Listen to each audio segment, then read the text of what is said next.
Last night on stream, a chatter traveled through dimensions to make me aware of a powerful entity known as Baba Vanga, who was a Bulgarian mystic and healer who passed away in 1996, but she was actually called the Nostradamus of the Balkans because she made so many predictions, and according to a lot of the people that truly subscribe to her power, a lot of her predictions have come true. So I decided to make like a colonoscopy and dive into this hole here to really uncover the truth behind Baba Vanga's abilities. Now, real quick, I just want to say the streams that I've been doing the last couple days have been unbelievably fun. There's been a lot of new faces in the chat that have just brought up a lot of really fun topics, like the other day with the orifice, last night with Baba Vanga. If you're not coming to my streams, you're really missing out. We're getting into some really deep shit. But anyway, we went over a lot of Baba Vanga's predictions on stream, and I did a lot of research after stream on her myself, personally. And she's got a lot of achievements to her name here. Her fucking gamer score for predictions is extremely high. She's got more badges than a Boy Scout because of all these predictions she's allegedly got right. By far her biggest, her crowning jewel, the one you see in every headline that mentions her name, even to this day, is her allegedly predicting 9/11. So this is what you'll see when you look into this. In 1989, Vanga allegedly exclaimed, "Horror, horror, the American brothers shall fall attacked by steel birds, wolves shall howl in the bushes, and innocent blood shall flow, those steel birds," you get it. This is her predicting 9/11, apparently. However, if you go back to try and look at any source with Baba Vanga saying anything like that pre-2001, it doesn't exist.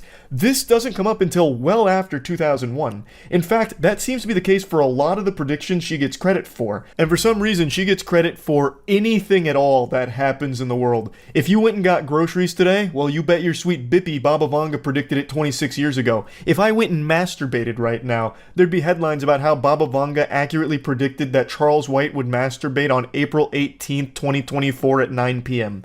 It's ridiculous. So from what I can tell, when anything happens, mainstream media or her followers will just say that Baba Vanga made that prediction over 26 years ago, and they won't even provide evidence half the time. And if they do, like in the case of 9/11 with the steel bird statement, no references to that exist prior to the event happening. So it seems to me, anytime something happens, they attribute it to Baba Vanga having predicted it after the fact. They put words in her mouth with predictions she herself never actually made.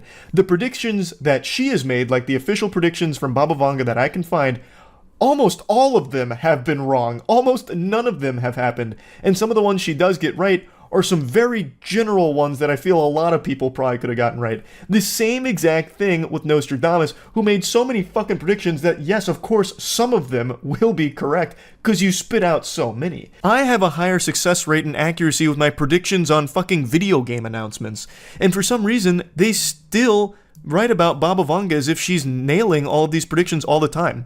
It happens so frequently. Like in 2017, here's an article. Mystic who predicted ISIS 9/11 had 2 prophecies for 2018. You know what those prophecies were? One of them was that China would be the next superpower taking over the US, and that a new form of energy will be discovered on Venus. You can find media writing about her every year and attributing all kind of predictions to her, almost none of which ever even come close to coming true. For last year, 2023, here was her predictions.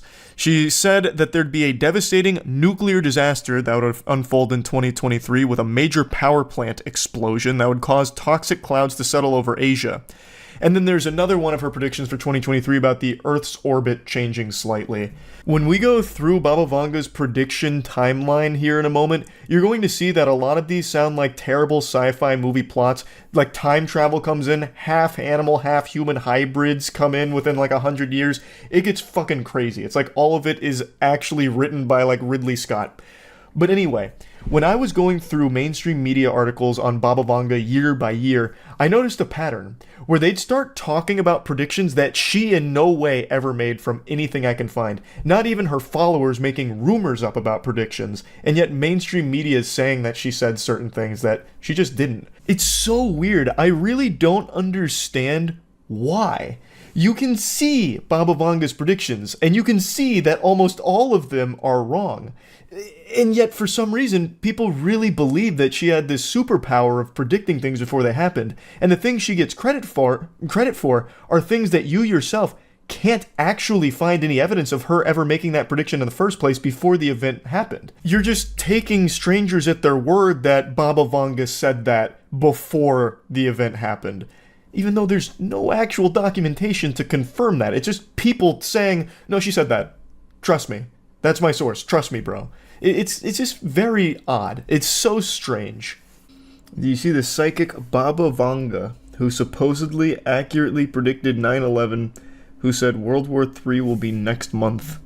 I've heard about Baba Vanga. She's allegedly predicted things like World War II, Chernobyl, and Barack Obama becoming president. World War II? What do you mean? She predicted World War II? Why didn't she stop it? God damn it, Baba Vanga.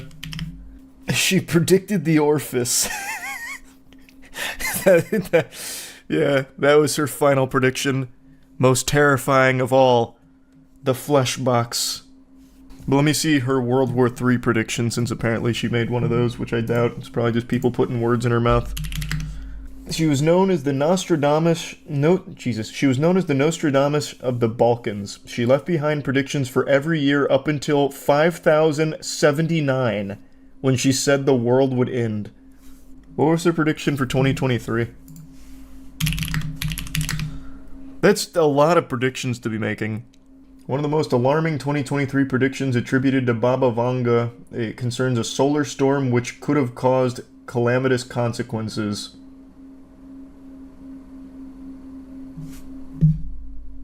So that didn't work. So that was a lie. Imagine though.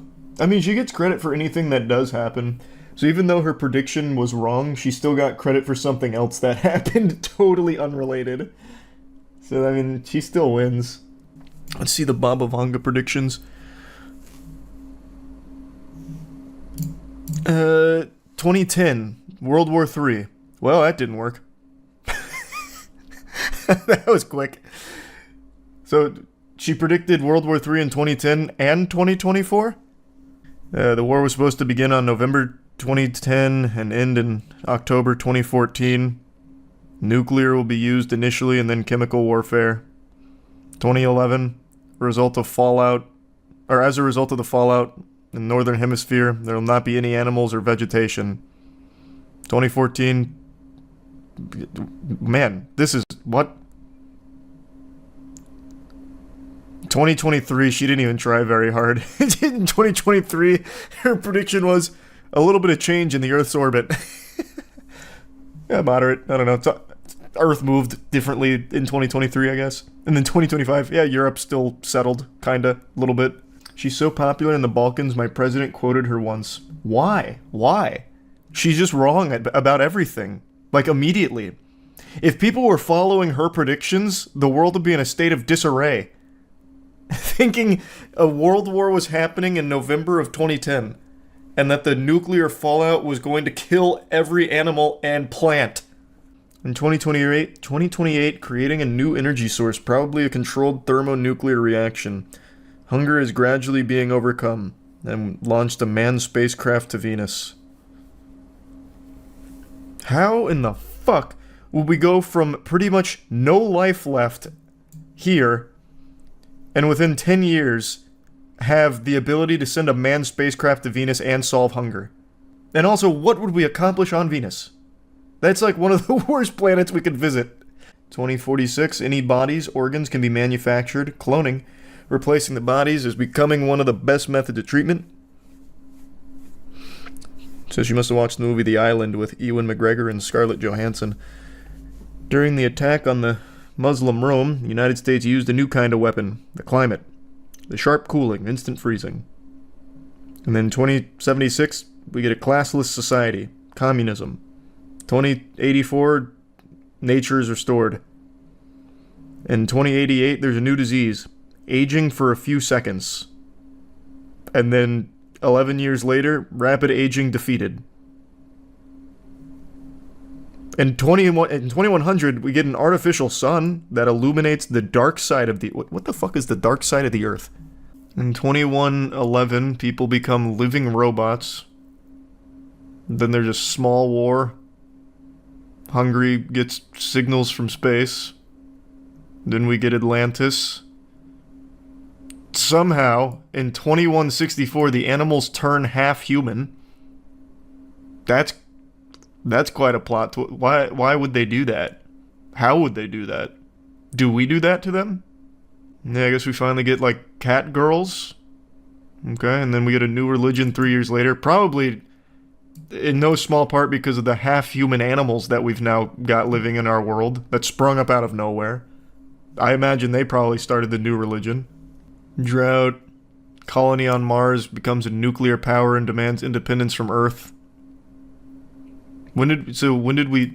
She's leaving out crucial details. So now we have a colony on Mars that's demanding independence from Earth.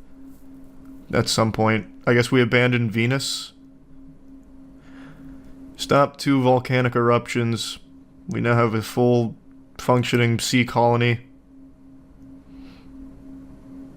Sun slowing, thermonuclear processes, temperature drops.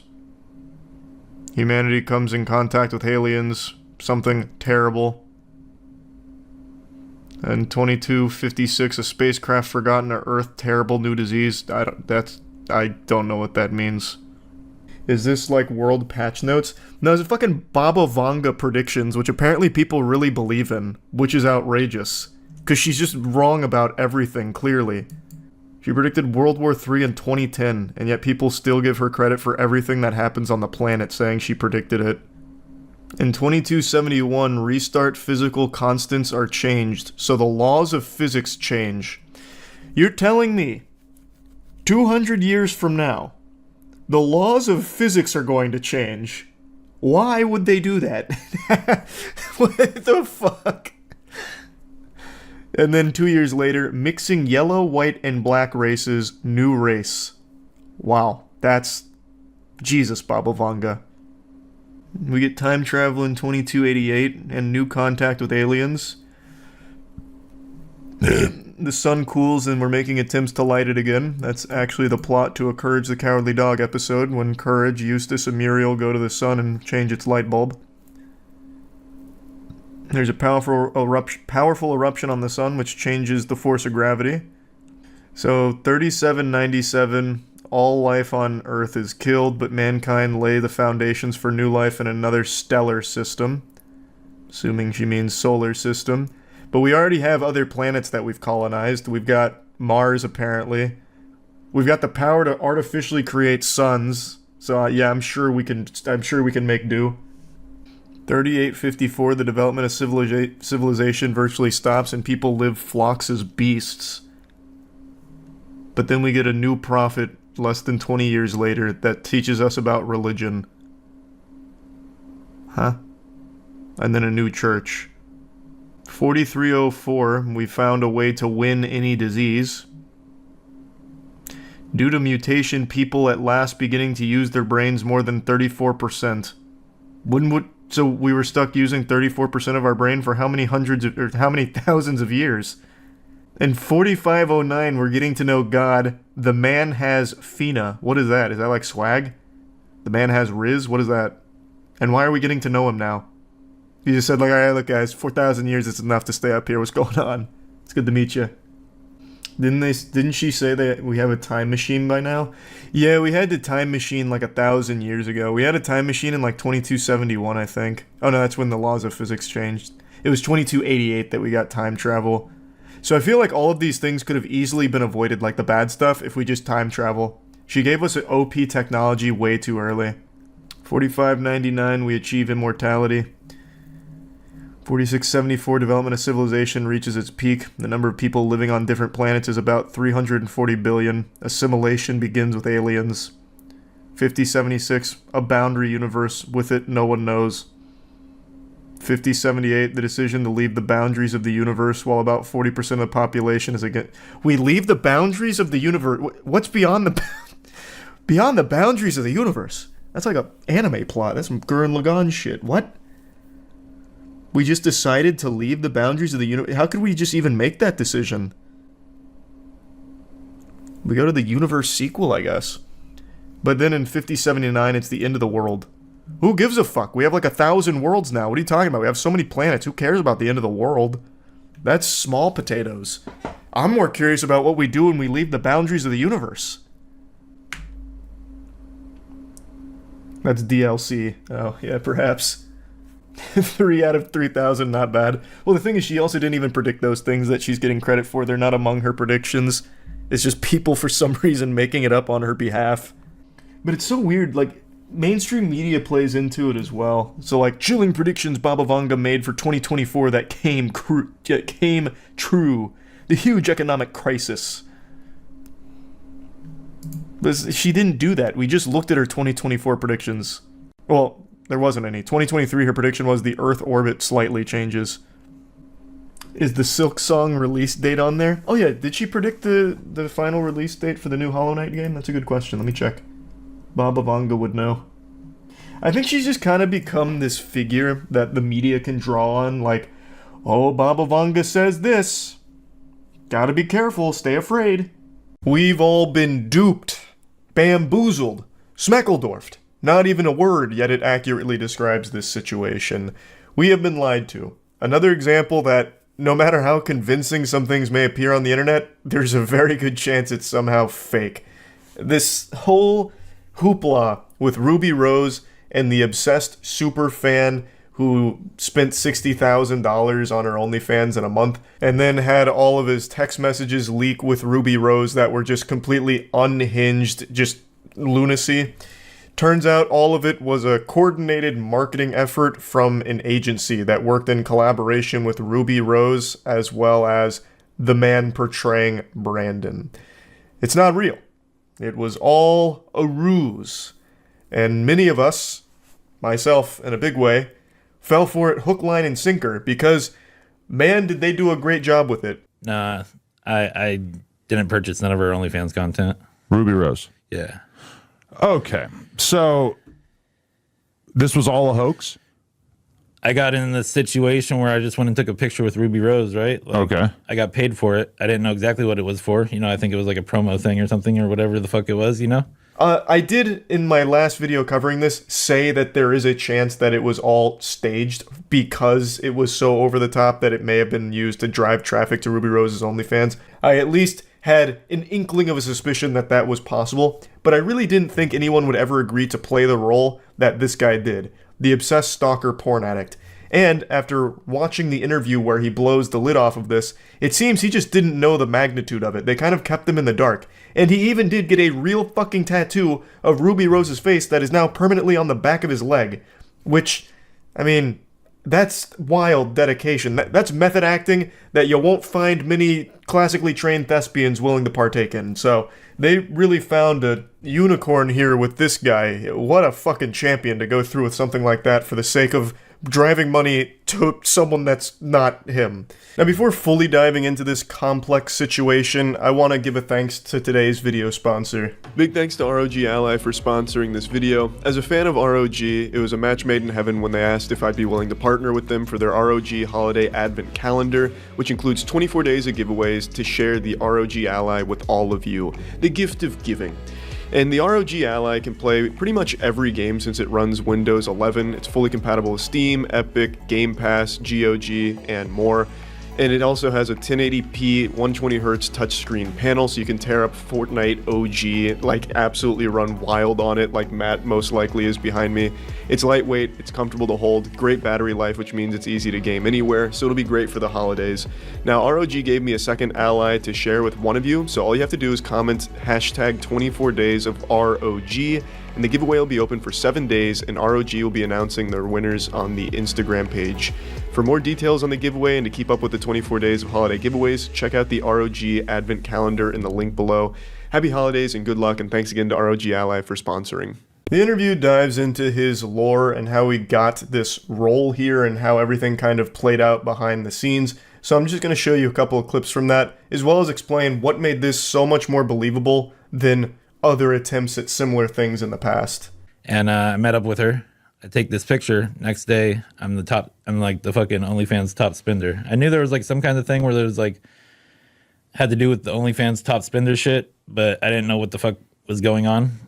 so they made it look like I was her top spender, you know? So he's saying that he was under the impression that he was just going to take this picture with Ruby Rose and they were going to use it for some kind of promo thing, and then he eventually found out that now all of a sudden he's the OnlyFans top spender, and now he's famous for being a porn-addicted weirdo creep, and he just didn't know exactly what he was getting into here. Now, something that's super interesting is that even though this guy is coming forward and saying that this was all a bunch of mumbo-jumbo, all a calculated marketing effort, there are still people that refuse to believe it.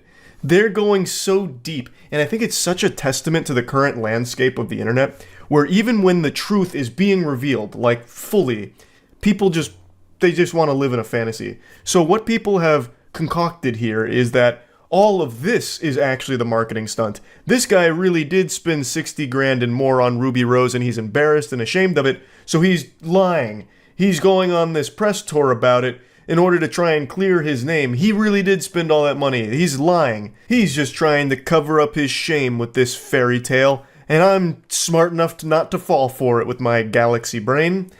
And I find that just so fascinating. So they didn't fill you in on this beforehand? They didn't say, hey, we have this big idea. This is what we're going to do. We're going to fake this thing. So the idea was like, they were like, we're going to use your, I mean, they kind of let me know that I was going to be like this, like one of her like subscribers, I guess, on OnlyFans or something like that, right? I was like, oh, okay, that sounds cool. You know, I didn't know it was going to blow up to this big, huge story. You know, they said it was going to be big.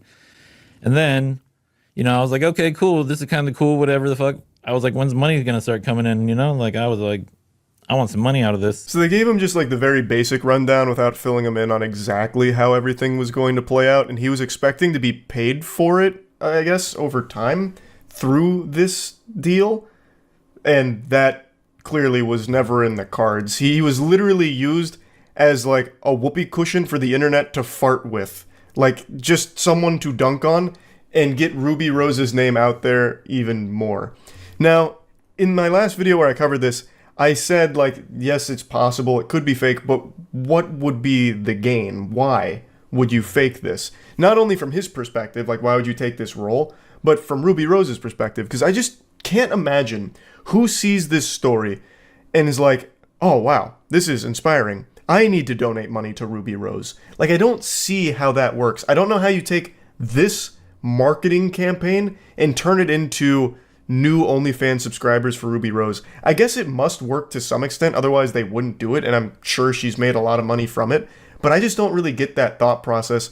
Who watches this porn addict, obsessed stalker fan who doesn't stop sending the creepiest text messages ChatGPT can cook up, and then they're like, maybe I need to try. So then they start sending money to Ruby Rose's OnlyFans because of it. Like, I don't really get it, which is why I didn't think that it was super likely that this was fake.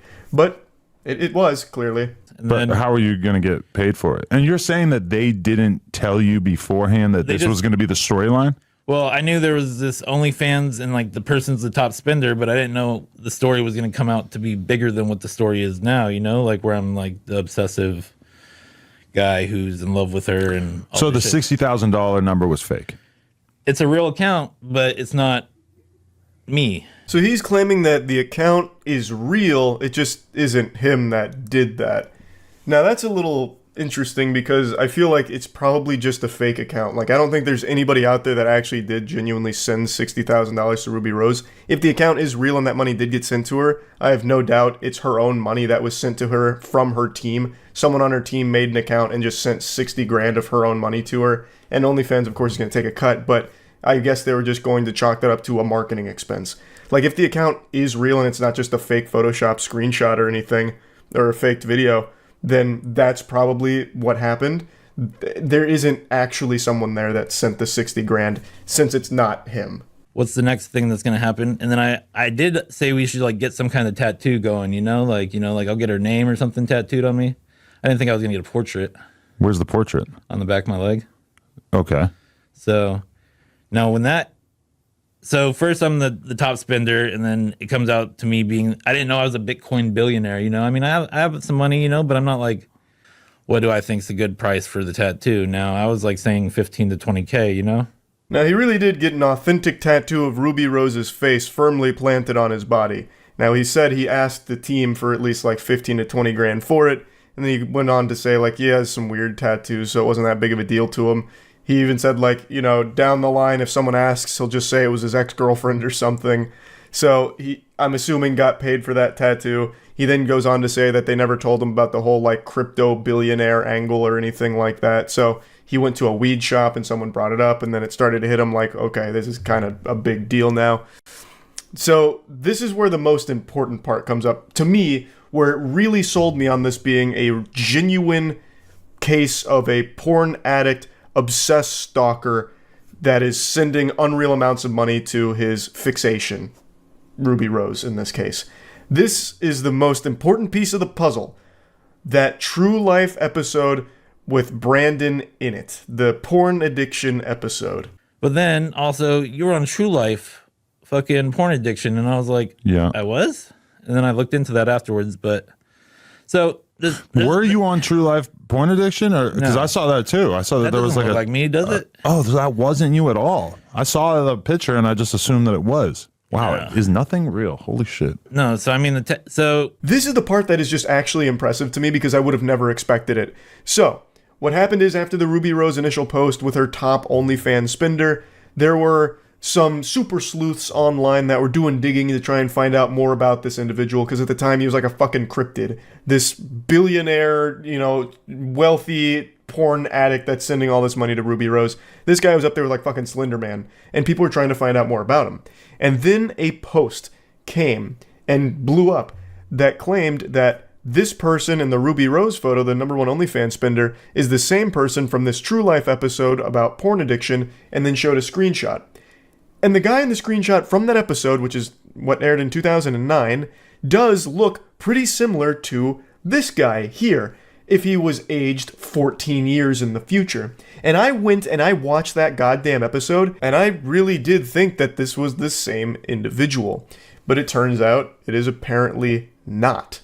So, what this means is this team, Ruby Rose's team, planted that information there in order to sell the authenticity even further. This was one of the core components that convinced me that this was genuine, because you have this episode of a TV show from 2009. This isn't like a fake TV show or a fake screenshot or anything. This was a real episode of a show from 2009 with someone with a porn addiction that does resemble this guy, who is now apparently donating so much money to this OnlyFans creator. It was so thorough. Like, how would they even find someone that looked like him from a show in 2009 about porn addiction? It is the perfect fucking fit.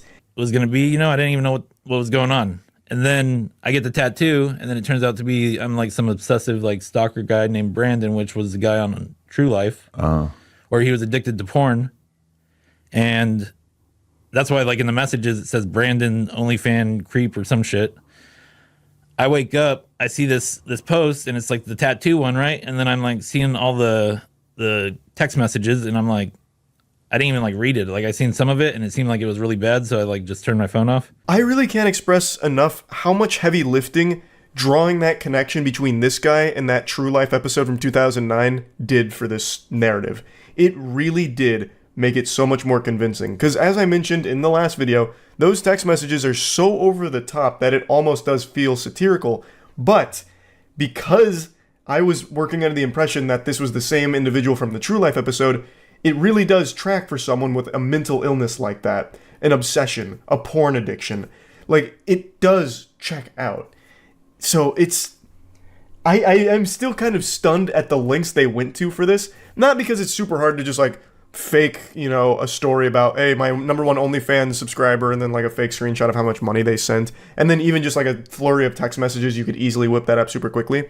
But what is very hard to do is find something that is old and real, the True Life episode, and connect it to something that's happening now. That is what makes it much more difficult. If that component with the True Life episode wasn't there, I probably wouldn't have fallen for this. That was the biggest thing by far. So yeah, wanted to give you the update here because, boy, we've been had with this one. This was a very well put together fucking OnlyFans promotional stunt, I guess. The guy does go on to say that he felt that the whole thing was just getting really weird now. Like, it doesn't seem like he's super happy about how everything played out. He doesn't like being known as this obsessive porn addict weirdo that's, you know, enamored with Ruby Rose to an unhealthy degree or anything, so he doesn't seem really happy about any of it either. But I know who is happy. Ruby Rose and her whole team for this one. They're shaking each other's hands, popping champagne, and going fucking crazy together, I bet. So that's about it. So yeah.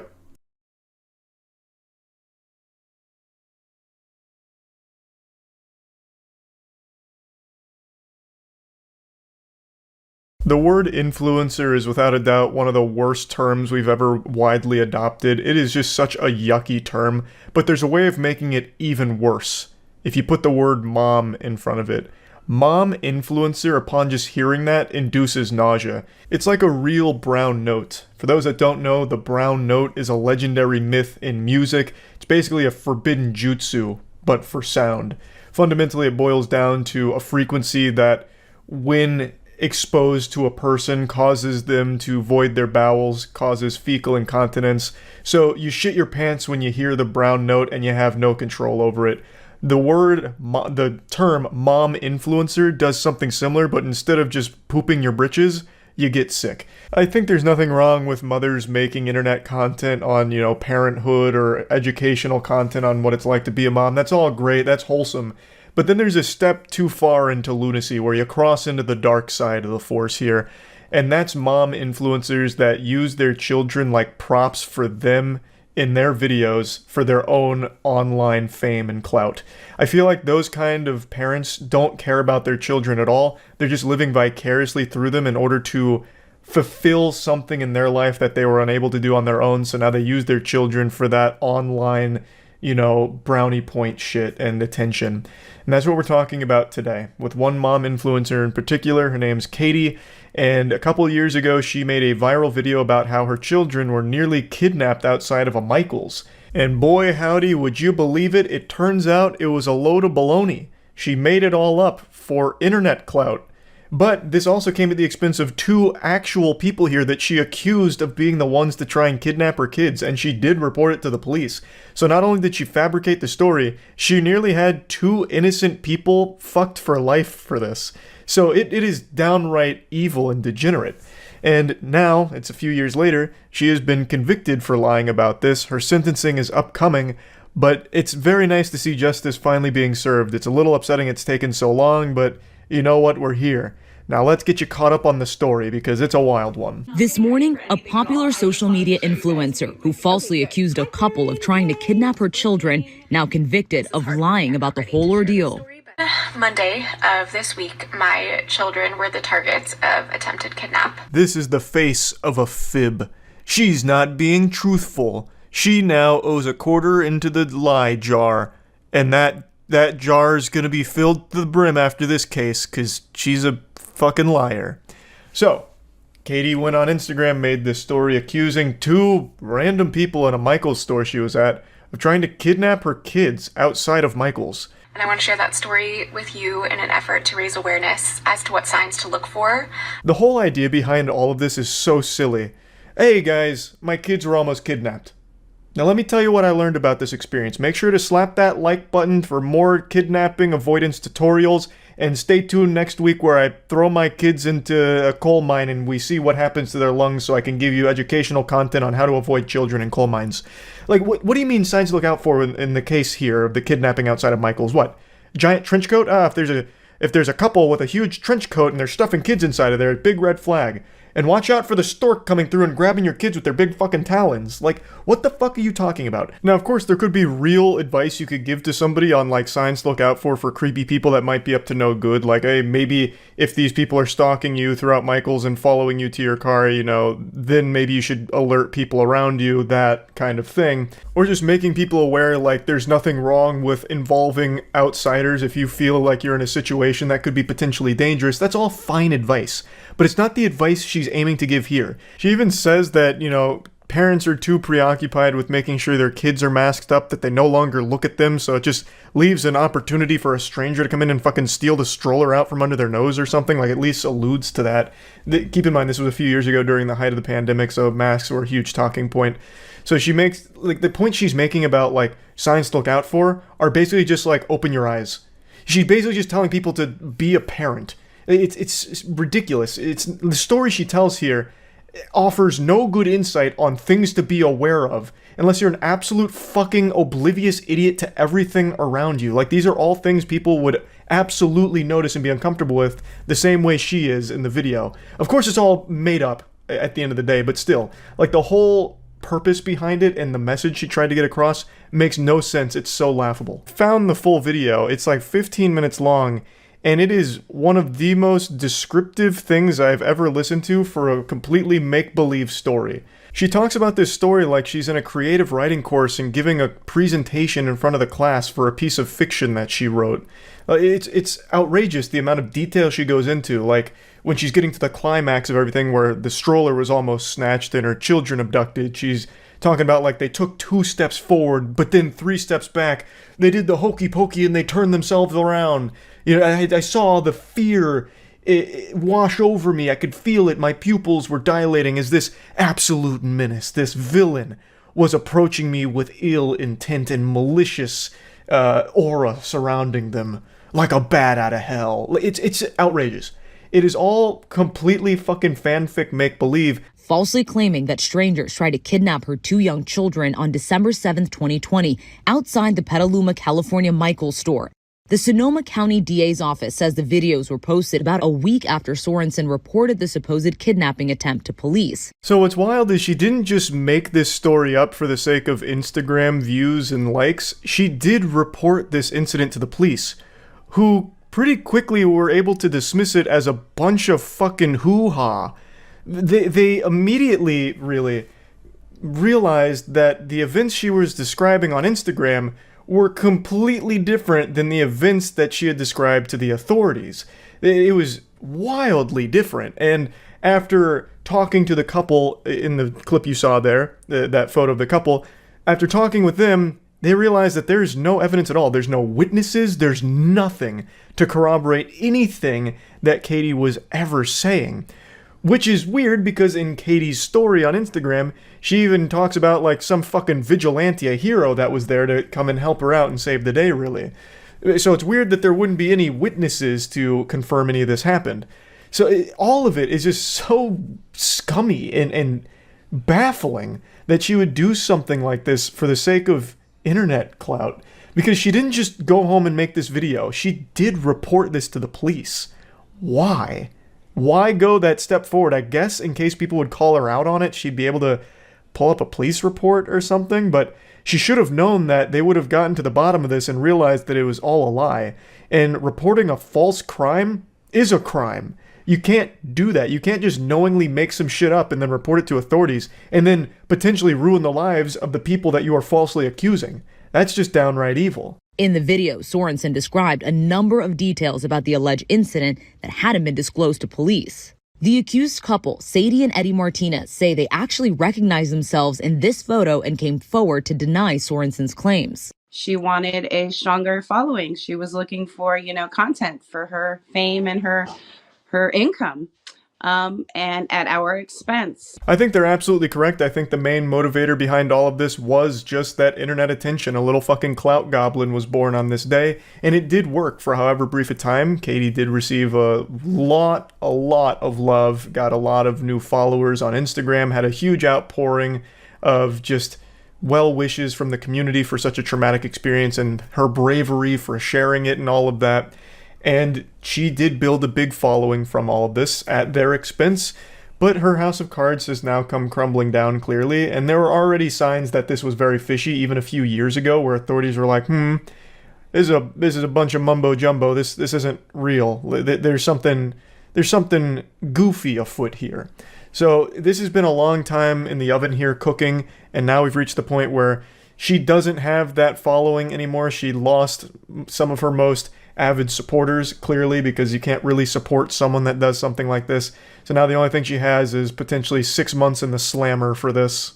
Sorensen's attorney maintains his client did not lie to police. She misperceived and misunderstood a series of random events which were occurring around her and made a honest report to the police on December 7th. That man looks fearful for his life right there. I don't know what's going on, if he's some kind of like prototype android that's having a hard time expressing emotion, or if Katie's threatening him with some kind of wild accusations and he's feeling the pressure. That man was robotic. But basically the defense is, Katie was too fucking stupid to understand what was happening, so she ended up just making a report that is completely not grounded in reality at all. And we're very sorry that she's so dumb. So they're just playing the she's an absolute idiot card, which I guess is becoming a very popular defense. There's a difference between being stupid and being dangerously stupid. If you're the kind of person that's so fucking dumb that you start making false reports and accusing innocent people of heinous crimes, that's still not excusable. You can't just write it off as, they're just a quirky weirdo that's dumb. You can't do that. They still need to face punishment for that. So even if the guy here is correct in that she just misperceived everything, she still needs to be punished for falsely accusing this couple of things that just didn't happen. Her attorney adding that it was when Sorensen reviewed the evidence that she realized she was wrong. I don't think she had any understanding of how this would spread and the impact it would cause. But some legal experts say this verdict is about accountability. This is a woman who lied for clicks at the expense of a couple in California who wrongly accused them of a very serious crime. I agree. Katie does need to be held accountable for what she's done here. I personally think this wasn't just some oops-a-daisy, I'm so dumb moment, I misunderstood everything that happened and made up an entire story around it, silly me. I really think this was a calculated content play where she knew a video like this would garner a lot of support. Because, obviously, who doesn't want to rally behind a mother who went through a traumatic experience but came out okay and is using that as an opportunity to try and educate people in her community to be better prepared for scary things like that in the future. She probably knew that this video would go insano style on views and engagement, so she went for it. And man, what a terrible idea it was. I don't buy the whole narrative that she's just a bumbling fucking idiot who just misunderstood everything. I think that's a load of hogwash. So, yeah, I just wanted to talk about this story because it's a weird one. That's about it. So, yeah. I know there's been an overwhelming amount of bad news recently, and I figured when it rains it pours, it's best just to give you even more right now. It's official. Akon City has been scrapped. I'm as shocked as you are. I'm as disappointed as you are. Angry, sad, inconsolable even. Akon City was set to be like one of the great wonders of the world. It was going to drag us kicking and screaming into the next age of humanity. It was a multi-billion-dollar project from Akon, Mr. Lonely himself. The city had breathtaking renders for its unique architecture that all looked like fucking barnacles. And it was even going to be powered by its own cryptocurrency, Akoin. I don't know about you, but I was scratching at my neck, just itching to convert all of my money to Akoin. But unfortunately, it looks like we're never going to get to experience this utopia. I covered this in a video like a year ago, but in a nutshell, Akon pitched Senegal on this big project, multi-billion dollar, he hyped it up, really just breathed a bunch of fucking baloney into it about... Oh man, it's so absurd that it actually just put some fucking dirt in my throat and made me cough. But he pitched them on this idea, they bought into it, and it went nowhere. And it never really even stood a chance. He wanted to mint a fucking city on the blockchain, basically. And all of his design documents were the most outlandish load of hogwash I've ever seen. We'll go over that in a moment. His renders are actual cinema. It's been many years since Akon was supposed to get all of this in motion. It was a $6 billion real-life Wakanda powered by Akoin, but the property got stuck in limbo, and after all these years, the only thing that's been built is a welcome center. Akon was warned in 2024 that failure to meet deadlines and payment schedules to Sapco would result in the forfeit of the property. And that's exactly what happened. Akon continued to stall, and now the land has returned to the state, so they're going to be prioritizing a tourism project instead. So R.I.P. to Akon City, but let's not forget the memories we made along the way. Take a peek at what this could have looked like. So here's the entertainment district. What are these? These aren't even buildings. This looks like when you go into Roller Coaster Tycoon and fuck up the terrain. It's even bad CG. Yeah. It's melted. Yeah, I guess their chief architect is Salvador Dali. Brought him back with the Akon City in-house necromancer. The Tech District? What does this mean? Tech 003421? What tech what? What is the tech? What are they doing here? Lex Luthor live here or something? Butt Plug City. Yeah. This is the police station here. They inhabit this pack of hot dogs. Here's the fire department, which is conveniently placed in the worst possible position for them to get anywhere, because they're going to have to navigate this minefield, this fucking labyrinth. Good luck having a quick response time from the firefighters. Osmosis Jones type landscape. Bro modeled the city from the mitochondria. Oh, here, Akon Tower. He's even got his own, like, Avengers building. So this is where Akon lives, and only Akon. The whole city's design documents look like Spy Kids 3D when they go into the game. Like, there is no sane architect that ever signed off on these.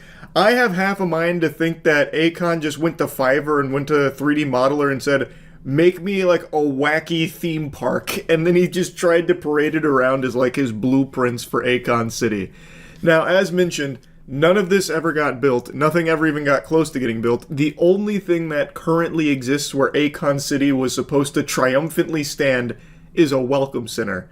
And it is a really interesting looking welcome center at that. A YouTuber actually recently went and did a video on this whole thing. It's a great video, and I just want to show you a quick clip from when they go to the welcome center and one incomplete building that started, stopped, and is just stuck in purgatory. On getting here, I was welcomed by this building with a graffiti written Akon City boldly on the wall. This is nothing futuristic like I saw in the CGI. So we're approaching Akon City, as you can see. That is Akon, and it says Akon City. The best city. You have to go, guys. You have to do it. Alright, we're almost close. That's Akon City over there. We drove inside the city, and this was all I saw. This right here is the only building that has been built in Akon City. Although this building looks futuristic, but this project is looking like a disappointment. That's as far as Akon City ever got. A welcome center with some really interesting graffiti on it, and that one weird, incomplete building. I don't exactly know what that building is supposed to be based on the design documents that Akon has shown us. Maybe that's one of the Tech 002 buildings. It could even potentially be the fire department. I can't tell. You know, it's not as recognizable in that state as it was in the Second Life montage that he made of buildings. But anyway, I just wanted to talk about this and let you all know the bad news that Akon City does seem to be dead. It's actually really fucking sad. Not that Akon City failed, that was always going to fail. This very clearly had all the makings of a scam. Like, that's what it seems like was the goal the whole time here from Akon. That's how it comes across. Because this is actual fucking horseradish. It's sad because he just clearly came in here with no real plan and seems to have just wanted to exploit the people here. And that kind of shit just sucks. So, yeah, anyway, just wanted to give you the update on Akon City. That's about it. So, yep. You know those situations where someone was right about something and they always say, like, I don't need to say I told you so, you learned your lesson, I'll be the bigger man here and not say I told you so? That's just such a load of dog shit. I'm 5'6", I'm not that big a man, so here's me saying I told you so. About like 6 months ago, maybe even longer, on stream, I went on a massive tirade about how the majority of those primitive building YouTube channels were fake. And I pulled up multiple videos to try and prove my point, and I was met with nothing but vitriol. People were calling me stupid, calling me wrong, calling me dumb idiot brain, like all kinds of insults about me not being right. Despite my evidence being pretty much irrefutable, I thought, people just wanted to live in their delusion that their favorite primitive building YouTube channel was legitimate, but they're not. And a YouTuber named SunnyV2 posted a massive video that's done extremely well that most people have seen by now, which vindicates me, proving that the channels that I'm talking about were fake. There's only a couple real ones, the biggest being Primitive Technology, which I always said was real. It's the only real one that I know of, but I'm assuming there's others that I just haven't looked into enough. But the majority of them, the very popular ones, are fake. Primitive Technology Idea, Mr. Tifu, like all of these massive ones that sprout up out of nowhere, get 500 million views. They have like all of these crazy intricate things like water slides with giant giraffes and crocodile statues in there looking like a fucking mini golf course that they apparently make out of sticks and stones. All of those are fake. Obviously. But no one wanted to believe me when I was trying to prove it, and now that Sunny's made a video on it, now everybody knows that they're fake, and people have apologized to me in Twitch chat for not believing me, and I accept your apology, but still, I told you so. Now let's go through the video and go through the evidence a little bit and get a little more in depth on it. Have you seen the video debunking those primitive building videos? I actually still haven't seen Sunny's video on it yet, but I also debunked those videos on stream, and I was met like I was trying to teach teriology. No one believed me. I tried debunking it on stream because I was telling people that most of them, almost all of them, are fake, and nobody fucking believed me until Sunny V2 posted his video on it. Now I've been vindicated. But yeah, I still haven't seen his video yet. He came out with real evidence and explanation. Man, suck the dirtiest part of my ass. I came at you with, voice crack, with real evidence and explanation, but you guys didn't want to hear it at the time. I brought up like 3 different videos showing the aftermath of primitive building videos where someone bought like 10 acres of property and there was like multiple locations where they made those like underground primitive swimming pools and shit, and you could actually see construction equipment, tire tracks and all of that. And you guys were like, no, those are just naturally occurring jungle tire tracks. Like, I came at you with evidence and you still didn't believe me. Almost every single primitive building channel is underpinned by countless different lies, and we've got tons of evidence to prove it.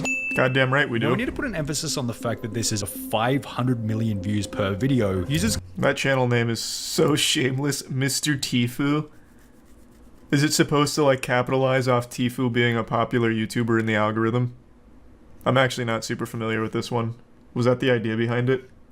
Users continued to mention one name over and over, crediting him as legitimate amongst the sea of phonies. Primitive Technology, yep. The 10.4 million subscriber channel, which is when going back to the beginning of these silent, relaxing videos, it becomes pretty obvious as to why they're credited. If Sunny plays the same videos I played in my evidence, I'm gonna be tight. Primitive Technology cuts no corners and shows how each stage of the construction is legit. Yeah, Primitive Technology is real. Again, this follows the same format as everything else on the internet. Someone comes out, does something super impressive, legitimately, and a lot of other people will try and do it as quickly as possible to cut as many corners as possible to try and capitalize off it. It happens everywhere, so it's not like it's surprising that it happened with Primitive Technology. But yeah, he's legitimate. 100%. Or blue. And to be a blue color, why is it so blue? Probably because they're probably spilling dye in or something. There's no reason for it to look so blue like that. Are they really creating these structures out of mud and sticks? Well, when you do a little bit of research, the answer to this question is most certainly no. The best evidence for this is found when I mentioned this as well. In all of these videos making these elaborate, luxurious pools in the ground here out of nothing but sticks and elbow grease, they have like the bluest water of all time. And they're supposed to be getting this water from like nearby rivers or springs that they bring back to their location using like hollowed out logs and making a network out of that. But that's just a bunch of fucking baloney. So in the rest of the video, you'll see the cameraman even mentions that they just bring water themselves and put it there. And in another video that I brought up on stream, also mentioned in Sunny's video, it's mentioned that the water that's at those pools isn't even close by. They don't actually use logs or anything. There's even like PVC piping and stuff in order to help with it. But that is just absolutely not even close to being real in any sense. Frame they're in an 8-foot deep trench. Now, if they're digging this deep with sticks, how are they avoiding large rocks and potential tree roots from, you know, the massive line of trees seen just behind them? Are they being assisted by large machinery? Well, no, we'll get to they're that just in a very little bit, strong. but first, let's focus on the clip where a guy in a white t-shirt can be seen working on a project in the background. Yet if No, that's just their cameraman. He's also using sticks over there in order to whittle out just a little stubborn branch is all. As the video would suggest. It is a large operation, as you may suspect, with a large team. I'm shocked. After he then offered to answer any questions we had about their channel, we attempted to figure out how many different construction sites before capturing over 8 minutes of footage with a drone. We'll refer to. So you guys believe it when he puts this in his video? I pulled this exact fucking thing up in my rant on these things being fake. But now that he puts it in his video, you guys believe him? That is actually hurtful. That actually hurts my fucking feelings. There's initially a clip where 8 different workers can be seen standing around a rectangular hole in the jungle, followed by another grainier clip from a far distance where somewhere between 7 and 10 people can be seen building a swimming pool. So to further explain this clip, which is something I've talked about at length, a YouTube channel named Photo Expression flew a drone around an area where a lot of these primitive builds took place. A lot of pools and structures like that. And he saw a lot of the aftermath, which is just a ton of trash everywhere, cement bags, tire tracks, as well as pointing out inconsistencies such as the amount of people that'll get like to work on these. So as you just saw, like teams of 7 to 10 in some cases, maybe even more. The cameraman even mentions that there's never really less than a dozen people working on a build. And this Photo Expression video just shows a lot of it and giving you a lot of insight into where the builds are taking place and how they're being done. Is when you compare his meticulous method of creating fire in the wild to the fire making of these Southeast Asian primitive channels. As mentioned previously, it becomes comical.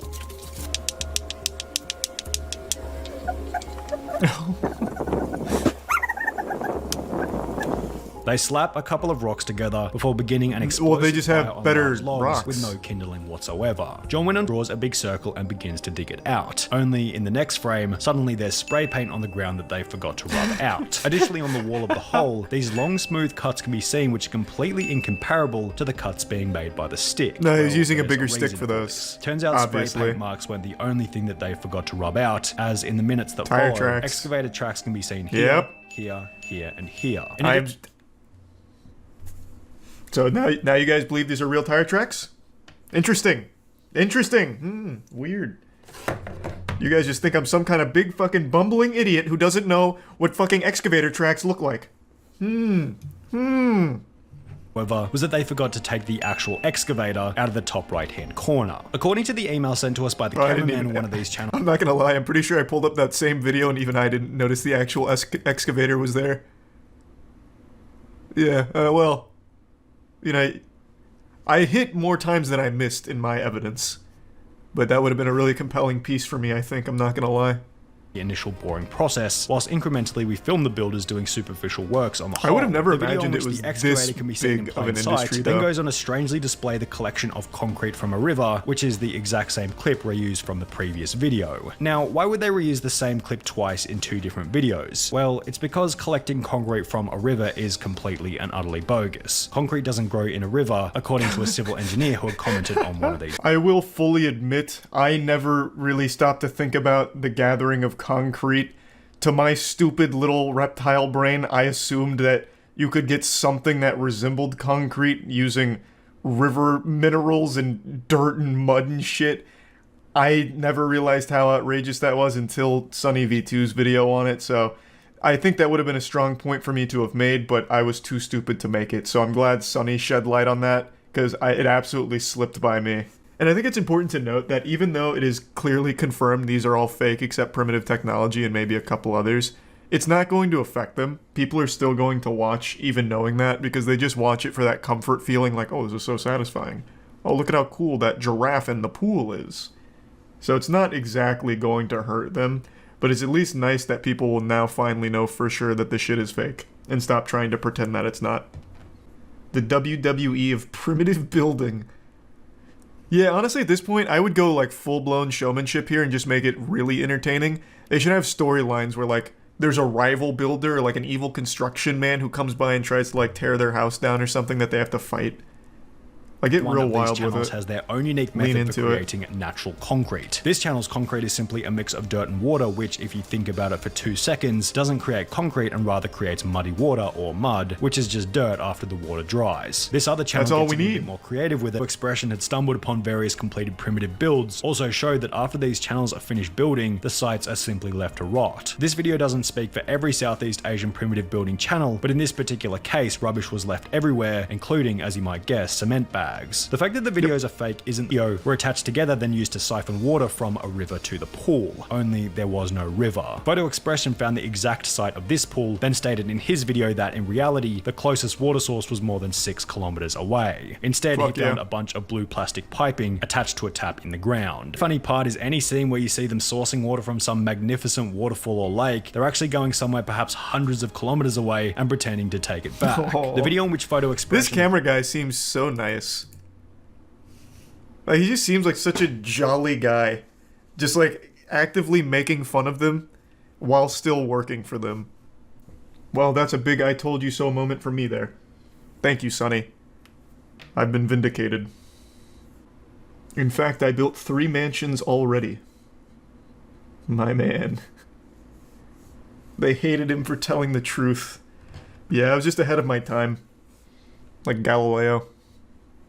If I had to guess, I'd say all of those fake primitive building channels are probably all owned by the same company who just outsources it to multiple channels to try and get the most juice for the squeeze, which is why you see so many like variations of the same name, like Primitive Technology Idea, Primitive Technology Life. Mr. Tifu's kind of an anomaly. That one kind of comes out of nowhere and getting real wild, but I really do think it's probably like one company that does it, which is why they're all so similar. Yeah, unfortunately the title of the video is not misleading. Mr. Lonely himself, Akon, is behind a massive scam. If any of you watching grew up in the 90s or early 2000s, I'm sure that name rings a lot of bells because Akon is an artist who was responsible for some absolutely iconic boner jams back in the day. And a few years ago, he decided to pitch a city, Akon City, which would be powered by the blockchain and have their own form of currency called Acoin. And I've got to tell you, the design documents here, the blueprints, the renders of what Akon City could look like are so outrageous it almost makes the Willy Wonka experience look like a good idea. I feel like everyone who takes even a glance at the proposed Akon City documents will immediately write it off as being impossible and just a load of baloney. And they'd be 100% right in that assumption. This will never happen. This city looks like something out of Final Fantasy. It's just not really feasible. Yet, Akon, as well as other collaborators, are doing their best to try and make it a reality. Though after years of work, the only thing they have to show for it is a single welcome center that has a graffitied picture of Akon on the side. And it doesn't really welcome you to anything because there's nothing to show for it. It just welcomes you to something that's emptier than my colon after eating Greek yogurt first thing in the morning. It takes you to basically just an empty field, though there is a single building skeleton there that has a staircase and that's it, and then just a bunch of cattle roaming freely.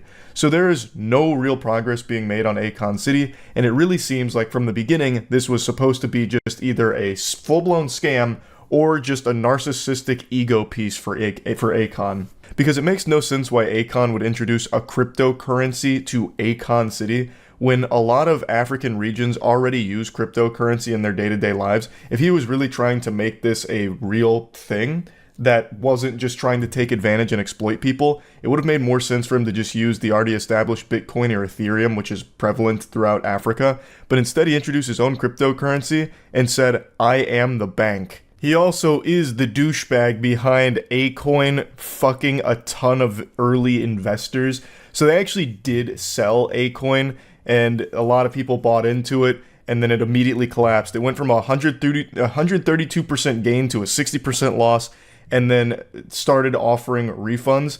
And all these investors, when trying to get their refund, basically just got cold-shouldered and never got their refunds for this. They basically just got rugged like everyone else with the crypto boom a few years ago. But anyway, I recommend checking out Patrick Cece's video for an in-depth look at a lot of what went on behind the scenes at Akon City and Akon himself here. I want to show you what Akon City was supposed to look like and how fucking stupid this entire project seems just from like an outside perspective. It really looks like an impossible to complete task that somehow Akon promised would be done by 2024, and yet all they have right now is like a bare bones welcome center and like a single like skeleton of another building. That's about as bad as the Soulja Boy Game Boy. Okay, show a little respect for the Soulja console. Also, Akon City is so much worse than just releasing a fraudulent game console. It is disgusting to compare the two. Akon City is like the most egregious, over-the-top scam. Like, it's so much worse. Akon actually has a video showcasing it. Look up, this is Akon City. I don't think I ever saw this. I only ever read about Akon City. So here's the entertainment district. What are these? These aren't even buildings. This looks like when you go into Roller Coaster Tycoon and fuck up the terrain. Who's your architect? This is what it looks like when you, like, actually trip acid for the first time. It's even bad CG. Yeah. It's melted. Yeah, I guess their chief architect is Salvador Dali. Brought him back with the Akon City in-house necromancer. The Tech District? What does this mean? Tech 003421? What tech what? What is the tech? What are they doing here? Lex Luthor live here or something? What does this mean? What does it mean? Butt Plug City.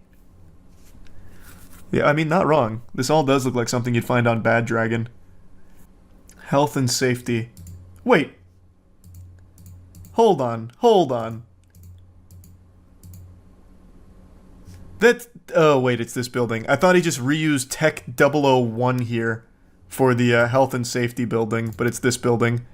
They're just side by side. Yeah. This is the police station here. They inhabit this pack of hot dogs.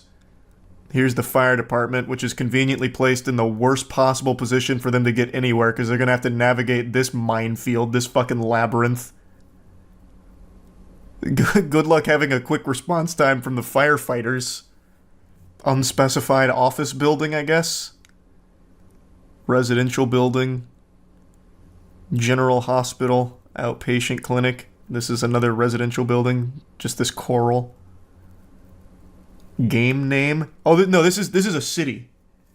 This is a Akon City in real life. Apparently they actually did build a building though, so I'm gonna have to check that out. I never saw this video go up for it. Education district. This is Education 1, Education 2, Education 3. So I'm guessing this is pre-K, kindergarten, middle school, high school, and then everyone parks here in this teardrop, and then another residential building. Osmosis Jones type landscape. Bro modeled the city from the mitochondria. Yeah, true. So here's the Scenewood district. Oh, here, Akon Tower. He's even got his own, like, Avengers building. So this is where Akon lives, and only Akon. Wait, wasn't this in the Tech District? Isn't this building already occupied by Tech? Am I misremembering the layout? It might be too sophisticated for my tiny little reptile brain, but I'm pretty sure that was one of the Tech buildings. Oh no, it's right here. It's right above Tech 4. Then a bunch of filming studios, more residential buildings, some more office buildings, and this random media tower, I guess. Looks like a cactus theme park. Yeah. Convenient location.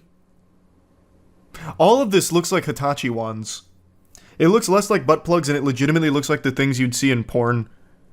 Those, like, really, ribby wands. Looks like Cryptoland 2.0. Well, apparently it's powered by the blockchain, so it kind of is Cryptoland 2.0. I have to imagine whoever put this presentation together was actually laughing so hard as they charged Akon an exorbitant amount for it. Yeah, I'll throw this piece of shit together for like, I don't know, like $3 million bucks. Done. Shake my hand. Looks like a pretty cool place to live. I don't know what I'm looking at here. It's just random JPEGs that are floating through on this building, but how could you not smile if you lived in a place like Akon City? Alright, let's see the current Akon City. Do we really need an explanation for why Akon City will never happen? I think we all know just by looking at the design blueprints there. Like, come on. Building has like futuristic curvatures outside. It definitely looks like something out of Wakanda, but only one building so far. Whoa, what was this? Wait, what? This is there right now. Also, you should probably have someone else come in and do the artwork on the side of your building. Why? That looks like extremely low poly. It's like a PS1 render of Akon. You could definitely find a better artist for that.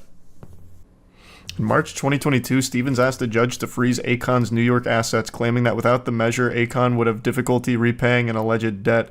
Stevens' lawyer, Jeffrey Movitt, alleged in his affidavit that Akon City and Akon exhibited many of the trademark characteristics of a fraudulent business venture such as Ponzi schemes and pyramid schemes. Akon City was likely a scam. Akon denied the allegations about Akon City. The following month he paid $850K to settle part of the ongoing lawsuit. He said the motion to freeze his accounts has been made out of spite. I mean, likely a scam is very generous. It is 100% a scam in every possible version of the word. It is official. That's the only thing they've built at Akon City. It's just a welcome center with his face on it. Well, why can't I... Does anyone ever pay a visit to the welcome center? I want to see it. As technology continues to evolve, so do scammers. They continuously adapt and find new ways of fucking people in the ass. Most recently, I've noticed a lot of people taking advantage of the Ukraine-Russia situation where people are setting up fake donation links to help Ukraine when, in actuality, it's just going directly to the scammer. I've seen a ton of YouTube live streams popping up where it's a channel impersonating the official Ukraine account and posting a bogus donation link to a crypto wallet that they own, and it just goes right into their piggy bank, and it's just really fucked up shit. What I'm saying is, there's always tons of scams that are constantly changing. If you've played RuneScape, you have probably been scammed yourself. However, there's one scam as old as time. It's psychic energy manipulation, fake martial arts and shit like that. Honestly, just genuine anime shit where people really believe in this idea that if they focus on their breathing hard enough and really get in tune with their chakras and their belly, they can generate fucking Kamehameha blasts from the palm of their hands as well as set up force fields. It's a scam that's been around since I was a kid. I used to laugh at it when I was young, and I'm still laughing at it today. And it's just as popular, if not more popular now, than it's ever been. So don't be frightened of your passion and your dark energy. Please use it in this. You can put the thumbs up if you like. It's to make contact with our source of power, the Hara, the Tantien, center of energy in the body. And when I say breathe out, and you blow out a black smoke, which is all the negativity, the tiredness, anything that is pain in your body, just breathe it out. All of these classes sound like fanfic from the instructor. We're going to need to use your negative energy. We're going to have to harness that darkness within each and every one of you. Every heart has its darkness, and today we're going to channel that power into the most devastating, destructive event since the fucking meteor that killed the dinosaurs. So get ready. Get into the belly, the center, the poo-poo-ba-boo-boo, and we're going to channel all of that energy from your center and blow it out. He talks about, like, expelling all of the negativity and shit. Like, just breathe out all of the problems. That'll surely fix it. Oh, you're homeless? Just breathe better, idiot. And then I say, look up. Hold the energy down into your body. And lock it in the belly. Look up, look up.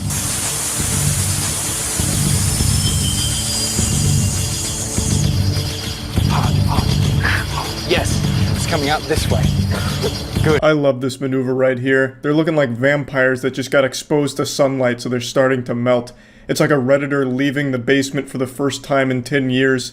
Now, this video is a video I saw like 7 or 8 years ago now, and it's just a timeless classic. I think it illustrates the entire problem with this scam top to bottom in a nice, easily digestible 7-minute video, which I will of course be breaking up and just showing you the greatest hits here in a nice little montage, give you the cliff notes. But it has everything. It has all of the dumb pseudoscience jargon, it has goofy posing, it has force fields and energy blasts, and it even has immediate regret, which I won't spoil. And I say, bend your knees, cross the arms, and then break the chains.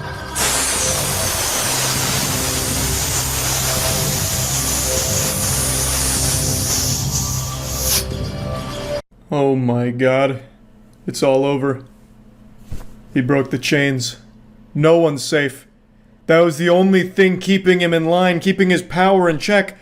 He's gonna rampage now! Fuck! He's free! Ah! and we thought the chains would be enough to hold him down. God damn it. This is the end. I just love this shit so much, man. I really fucking do. Break the chains!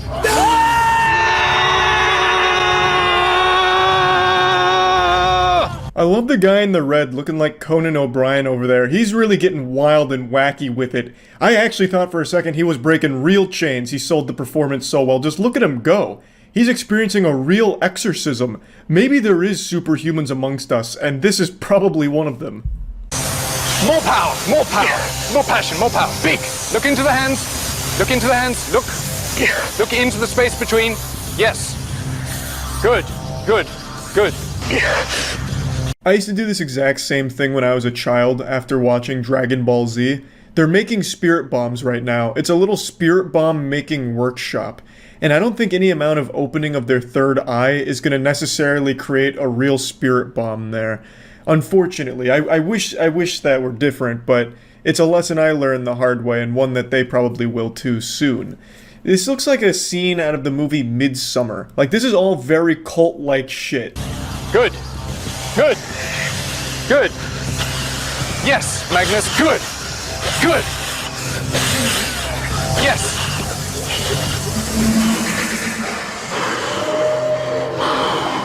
That's looking like me when I was trying to dance at clubs back in college. Dude's hitting like a mean TikTok dance or some shit there. He's having a full body experience right now.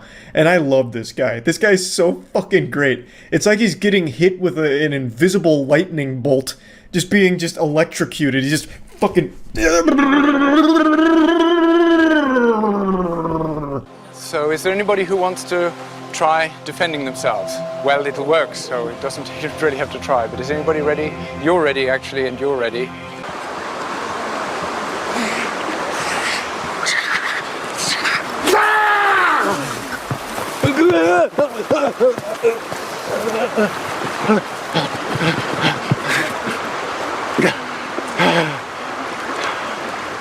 You can't argue with the results. That man got fucking blasted. They hit him with the invisible Palpatine force lightning. It just zapped him. And then when he was writhing on the ground, flopping like a fish, he seems to have ejaculated at the very end of it. So not only will you be able to disarm your attacker, but then they'll come in their pants. The ultimate embarrassment.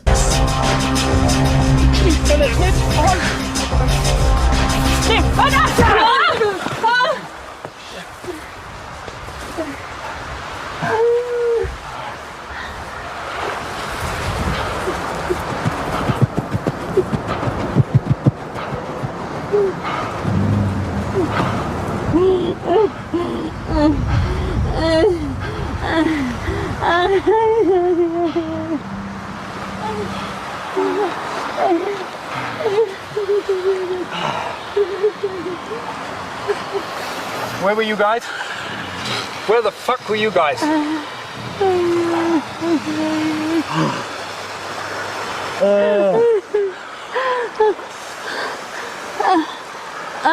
There's no doubt she immediately regretted paying for this course. Not only did she give money to get her ass annihilated, she then had to spend even more money on medical bills for her fractured pelvis, I imagine. I don't know if her pelvis was actually fractured, but in the full clip she walks away in excruciating pain holding her hips. So it was also a very hard tumble too. Unfortunately, she didn't set up the proper force field, and he just went straight through and bulldozed her, absolutely fucking steamrolled her. It actually looked like a linebacker busting through the offensive line to get a sack in the NFL. It was aggressive. He was coming in with a head of steam. There was no stopping him.